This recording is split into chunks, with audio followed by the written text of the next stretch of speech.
Hello नमस्कार, जय हिंद। जीतने वालों को मेरा सलाम और जीतेगा वही जो विश्वास करेगा। हिंदी साहित्य इतिहास के हम प्रश्नों को देखते चल रहे हैं रोजाना और व्याख्या सहित देखते चल रहे हैं।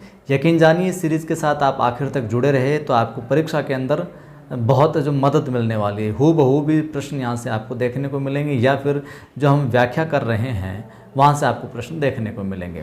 पहला सवाल है आपके समक्ष कि साकेत की कथा का मुख्य संबंध किसके चरित्र विकास से जुड़ा है। साकेत की जो कथा है उसका जो मुख्य संबंध है वो किसके चरित्र के विकास से जुड़ा है। राम और सीता के, लक्ष्मण और उर्मिला के, भरत और मांडवी के, या फिर लक्ष्मण और सीता के। बताइए कि साकेत की कथा का मुख्य संबंध किसके चरित्र के विकास से है जो जुड़ा है।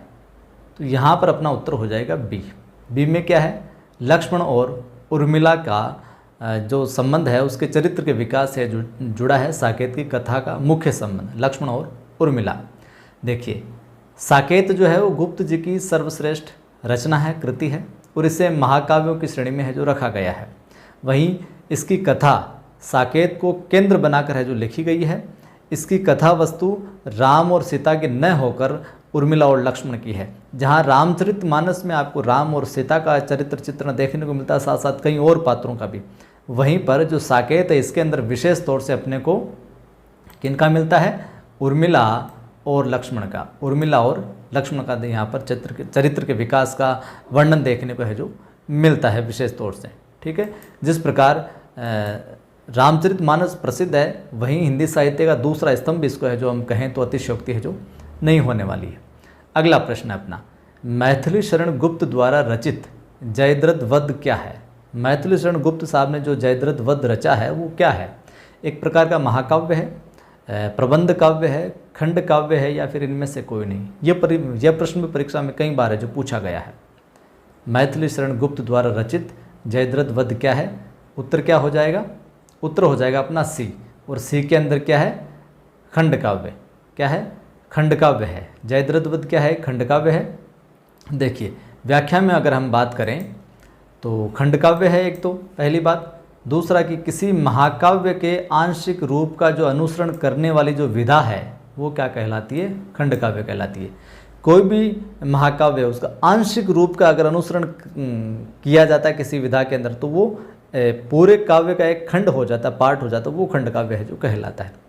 वहीं मैथिली शरण गुप्त द्वारा रचित जो जयद्रथ वध है इसमें महाभारत के अर्जुन द्वारा जयद्रथ वध जो किया जाता है उस घटना का वर्णन यहाँ पर जो किया गया है। तो इस प्रकार से एक पर्टिकुलर घटना का वर्णन होने की वजह से, क्योंकि महाभारत एक महाकाव्य हो गया और उस महाकाव्य के अंदर एक पर्टिकुलर घटना का वर्णन किया गया है जयद्रथ वध शीर्षक से, तो ये क्या कहलाता है, खंड काव्य की कैटेगरी के अंदर है जो आ गया आपने। ठीक बात यहाँ पर। चलिए अगला प्रश्न देखते हैं हम यहाँ पर। अगला प्रश्न है, दिवस का, ये प्रश्न कई बार आया, दिवस का अवसान समीप था, गगन था कुछ लोहित हो चला, तरु शिखा पर थी अब राजती कमलिनी, कुल वल्लभ की प्रभा। काव्य पंक्तियों का संबंध है जो किससे है। आंसू रचना से, परिवर्तन से, प्रिय प्रवास से, या फिर किसान से। ये पंक्तियाँ कहाँ देखने को मिलती है, किस कृति में देखने को मिलती है। दिवस का अवसान समीप था। उत्तर क्या हो जाएगा, उत्तर हो जाएगा सी। सी के अंदर क्या है, प्रिय प्रवास। क्या है, प्रिय प्रवास। बात करें तो इनका पंक्तियों का संबंध द्विवेदी युग के कवि सम्राट कौन, अयोध्या सिंह उपाध्याय द्वारा सन 1914 में रचित। कब रची गई, 1914। किस रचना से, प्रिय प्रवास है। तो प्रिय प्रवास से हैं, रची गई 1914 में। रचनाकार कौन, अपने आपके अयोध्या सिंह उपाध्याय साहब। ठीक है, और इसमें कुल है जो कितने सर्ग, सर्ग भी अगर पूछे तो आपको ध्यान में रखना 17 यहाँ पर सर्ग आपको देखने को मिल जाएंगे। ठीक बात। अगला प्रश्न देखिए, और ये प्रश्न सारे के सारे इंपॉर्टेंट है तो आप बिल्कुल तल्लीनता से गंभीर होकर इन प्रश्नों को है जो सीरियस लीजिएगा, जो ही कि टाइम पास के लिए नहीं है ये प्रश्न। द्विवेदी युग की कविता है। द्विवेदी युग की जो कविता उसका यूँ कहें कि विशेषता क्या है, उपदेशात्मक एवं इतिवृत्तात्मक, प्रकृति चित्रात्मक, नवजागरण परक, या फिर नारी चेतनात्मक। द्विवेदी युग की कविता किस प्रकार की है। तो यहाँ पर अपना उत्तर क्या हो जाएगा, ए उत्तर हो जाएगा। ए के अंदर क्या है, उपदेशात्मक एवं इतिवृत्तात्मक है जो द्विवेदी युग की कविता है। चारों विकल्पों में से अपना पहला सवाल, पहला जो विकल्प है वो है जो ठीक हो जाएगा।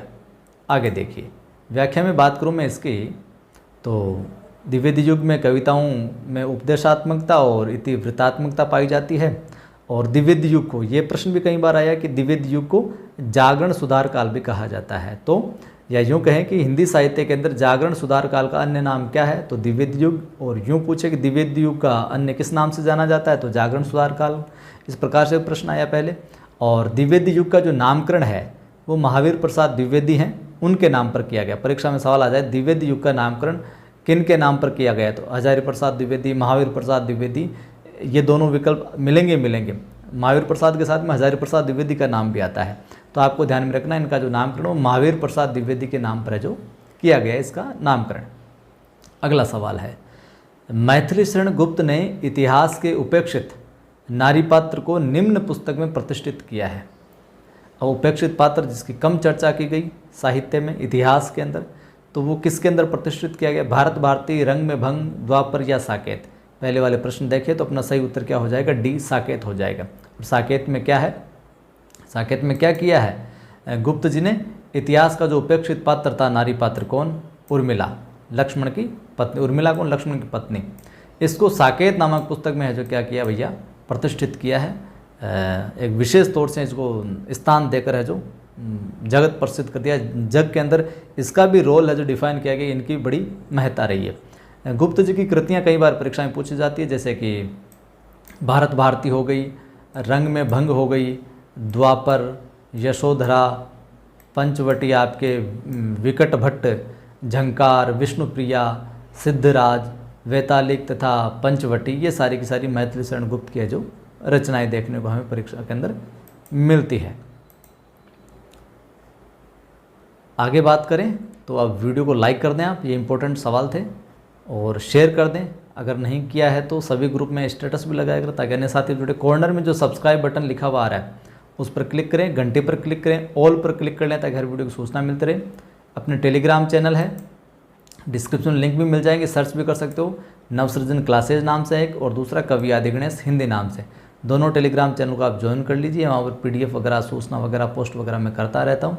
साथ ही अपनी एप्लीकेशन भी है नवसृजन क्लासेज नाम से, तो वहाँ पर ग्रेड फर्स्ट सेकंड का टू द पॉइंट इसी प्रकार से नोट्स पैटर्न पर बैच चल रहा है, तो जुड़कर अपनी तैयारी को बेहतर बना सकते हैं।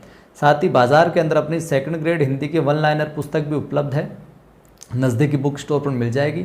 नहीं मिले तो उनको बोलना, पायल बुक हाउस जयपुर से मंगवा करते थे। फिर भी नहीं मिले तो आप हमें 86 19 73 87 34, फिर सुन लीजिए 86 19 73 87 34, इन नंबरों पर आपको व्हाट्सअप करना है। इनके अलावा अपने कोई नंबर नहीं है, फ्रॉड हो सकता है, ध्यान में रखना। व्हाट्सअप करें, कैसे क्या ऑनलाइन किताब मिलेगी, सारी जानकारी आपको उपलब्ध करवा दी जाएगी। ज़्यादा से ज़्यादा साथियों को जोड़ें, शेयर करें। हमारा प्रयास आपको बेस्ट कंटेंट देने का, आप भी प्रयास करें अपने इस चैनल को, अपने इस परिवार को और बेस्ट बनाने का। जय हिंद, फिर मिलता।